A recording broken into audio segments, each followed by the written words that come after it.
Hello, my name is Nell and I have things to say about disability, chronic illness and mental health. I live with all of these things, as do many other people, and in my videos on my channel I talk about them. Partly to connect with other people who live with these things and to let them know that they're not facing those battles alone. There are other people who really do get it, but also to reach out to people who don't live with any of these things and to hopefully give them an insight into what life is like for those of us who do.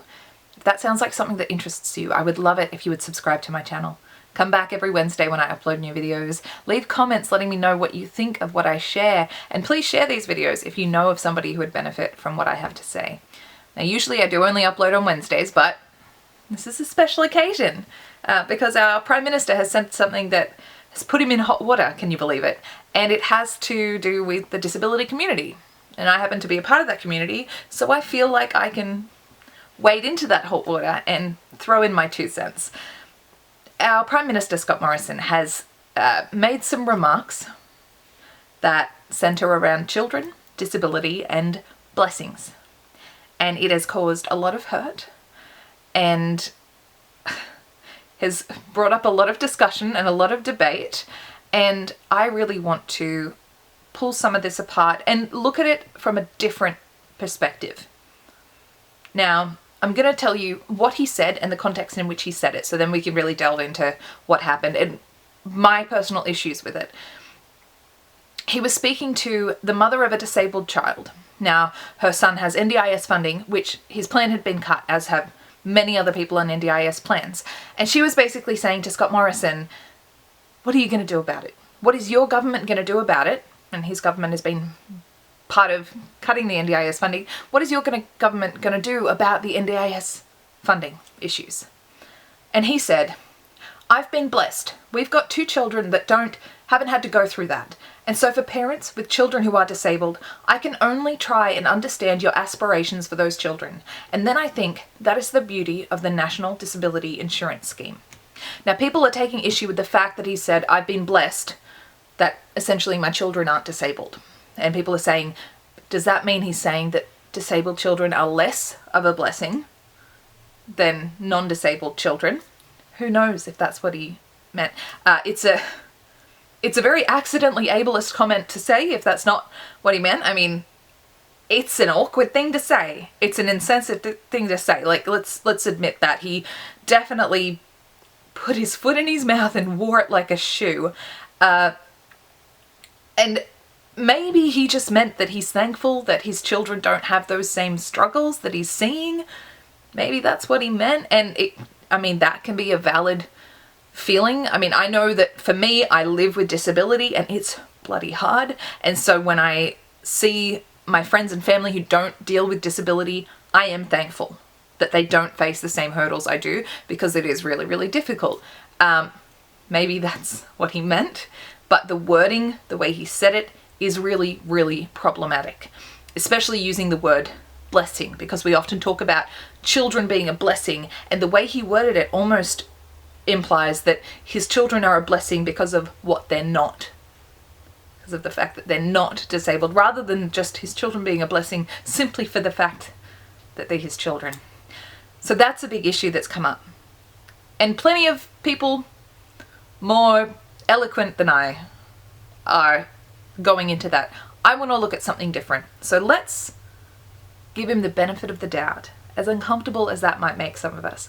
Let's give him the benefit of the doubt and say maybe he was just really, really awkwardly saying that he is thankful that his own lovely, beloved children have not had to go through those difficulties. Let's just say that that's what he meant. His statement is still incredibly problematic, partly because he still didn't answer the damn question. Somebody was saying to him, the NDIS is broken, what are you going to do to fix it? And he says, I don't have disabled children, can't imagine what you're going through, but isn't the NDIS great? Well, no, that was the whole point. Somebody's saying the NDIS isn't actually beautiful. We're asking you how to fix it. Also, you might feel blessed, but speaking to somebody who's heartbroken is not the time to count your personal blessings. You are speaking to the mother of a disabled child.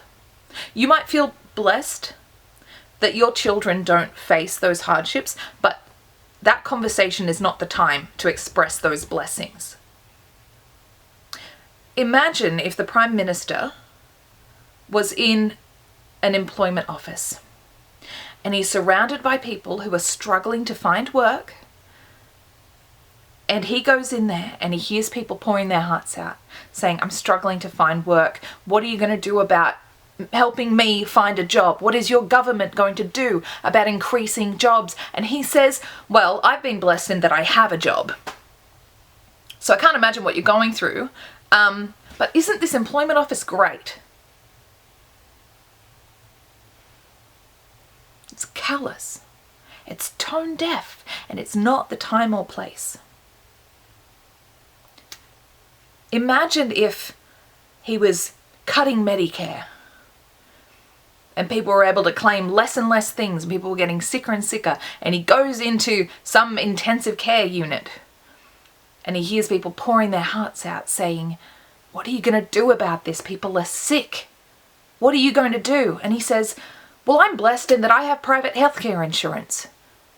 So I can't imagine what you're going through because I'm good. But, isn't this great? It's tone deaf and it's callous. It's insensitive. It's not showing empathy, and it's not showing an awareness that things need to change and that he's dealing with brokenhearted people who are asking him, what are you going to do to help? And that's a big thing with the disability community. I mean, aside from the fact that people are saying, is he saying that disabled children are a blessing? Who knows if he's saying that? But a big thing that came from this conversation is that he doesn't get us. He's not listening to us. Somebody says, the NDIS is broken. What are you doing to fix it? And he's saying, I'm not like you. My kids aren't like your kids. I don't know what you're going through. And the thing that is breaking your heart, I think is pretty beautiful, isn't it? He's showing such distance between him and us that it makes us understand that he doesn't get us. He's not fighting for us, and he's not listening to us either, because this was a conversation that he didn't want to engage in. I think that's where a lot of the pain comes from, and I think that people focusing on the blessing remark is kind of taking away from a lot of that. It's a hurtful remark, and I think part of it was just a stupid remark on his part. But a big, deep issue is that he wasn't answering the question, and the remark showed a deeper understanding that he's not engaging, and he's not showing empathy, and he's not showing that he wants to have that back and forth conversation with us. We're ready to ask him questions, and he's not ready to answer those questions. So that's my participation in this conversation. Who knows what he thinks of disabled people and disabled lives? I hope that he doesn't see us as less valuable. I can hope that. I can hope that this was just a really, really awkward way of somehow expressing something else. But what I do feel comes from this is that disabled lives, they might be of value, but they're not of priority to him. And that's a concern when it comes to somebody who's looking after our country and trying to look after our country for another couple of years. All right, that's all for this one.